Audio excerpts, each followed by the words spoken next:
If you like this kind of story, please subscribe to my channel. I create many videos with the same heart, with the same message, to awaken kindness, to remind us of what truly matters. Thank you, truly. Have you ever wondered, why do some people who do harm still live peacefully? And why do others who live kindly still suffer? Is karma real, or just something we say to feel better? There is a story. It might shake your beliefs, touch your heart, and leave you speechless. A story about a man who walked as if each step was sacred, as if the ground was alive. He had nothing, no followers, no money, no name, but he changed lives. Not one, not two, but many. Would you listen if I told you that the one they mocked as crazy saw more clearly than anyone? Would you believe that silence sometimes speaks louder than any voice? His name was Thomas, and this is his story. Thomas was not a priest, nor a monk. He was simply there. For more than 40 years, he swept the temple grounds, lit incense every morning, and whispered prayers, not for himself, but for others. No salary, no audience, no title, just presence. Some villagers thought he was wise. Others thought he was mad. He lived in a small hut, behind the old wooden shrine, eating what little people gave him, wearing the same faded brown robe. Year after year after year, one child once asked him, "Why do you bow before walking?" Thomas smiled and said softly, "Because every step touches the earth, and the earth remembers." Years passed, decades slipped by, quietly. Then came the storm. The village was changing. Land developers arrived, bringing money, machines, promises. The ancient temple stood in the way. They said it was time to move forward, to tear down the old, and build something new. Leading them was Daniel, a powerful man now, but once a child, an orphan, a child Thomas once held when no one else did. But Daniel had forgotten the incense, the quiet mornings, the man who fed him rice when he was hungry. Now, he wanted the temple gone, and Thomas with it. "Old man," Daniel said, "you've wasted your life. Step aside. We're building the future." Thomas simply bowed. "Then may your future be kind to you." And he left, silently. 2 years later, Daniel's business began to crumble. His wife was struck with illness. Then tragedy struck. His son disappeared. Search parties failed. He went everywhere, desperate. One night, he wandered back to the old temple grounds, now abandoned, silent, cold. There, in the moonlight, he saw his little boy. The boy was laughing, playing with an old man in a faded robe. Thomas. But that wasn't possible. Thomas had passed away 2 winters ago. Daniel rushed forward, but the man was gone. Only footprints remained, leading into the shrine. He picked up his son, trembling. "What did the man tell you?" he asked. The child smiled. He said, "Before you walk, say thank you to the earth, so you don't forget where you came from. Every step is a choice.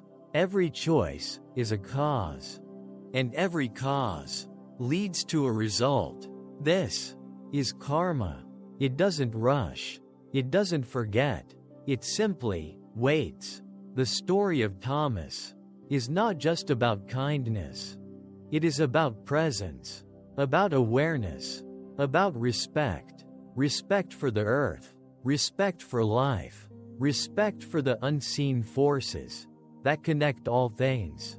Many people say, if karma is real, why do the bad live in luxury and the good suffer in silence? But karma is not punishment. It is reflection. It is rhythm. It is return. It doesn't strike when we expect, but it always finds its way home. Some call it fate. Some call it justice.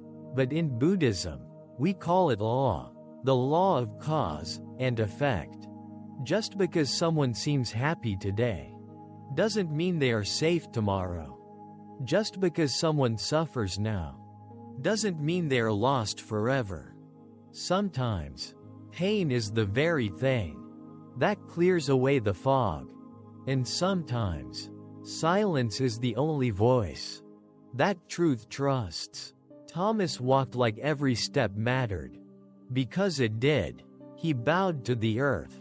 Because the earth carries everything we do.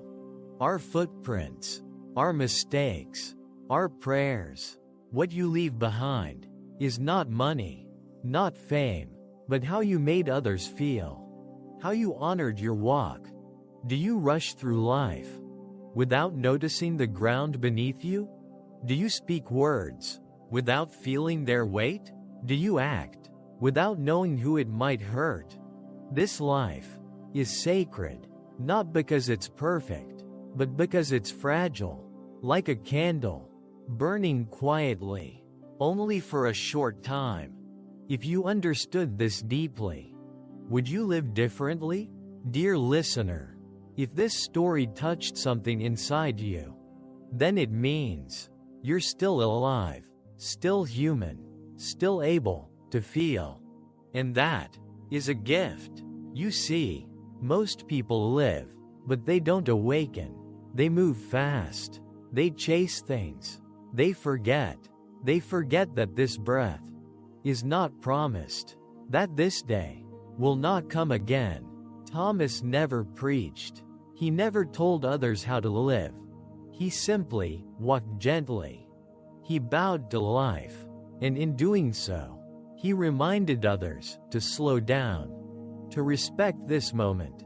Now let me ask you, if today was your final day, would you walk the same way? Would you say the same words? Would you treat others the same? Would you still rush? Still shout? Still ignore the soft voices asking for love? Or would you pause, look at the sky, touch the earth, and whisper, I am grateful? Because in the end, we don't leave with things. We leave with karma. We don't take gold. We take memories, regrets, kindness, or cruelty. So today, right now, make a vow to walk more slowly, more mindfully, more kindly. Let every step be sacred, not because someone is watching, but because you are awake. And that is enough. If you felt something from this story, please leave a comment, even just a word. Let me know you're still walking the sacred path. And if you know someone who needs this reminder, please share it with them. This isn't just a story, it's a mirror. And maybe, just maybe, it was meant for you. Now, one last question. If you had one chance to say something to the earth, to life itself, what would it be? Type your answer below. I'll be reading. And until the next story, walk gently, with love, with reverence, like Thomas did.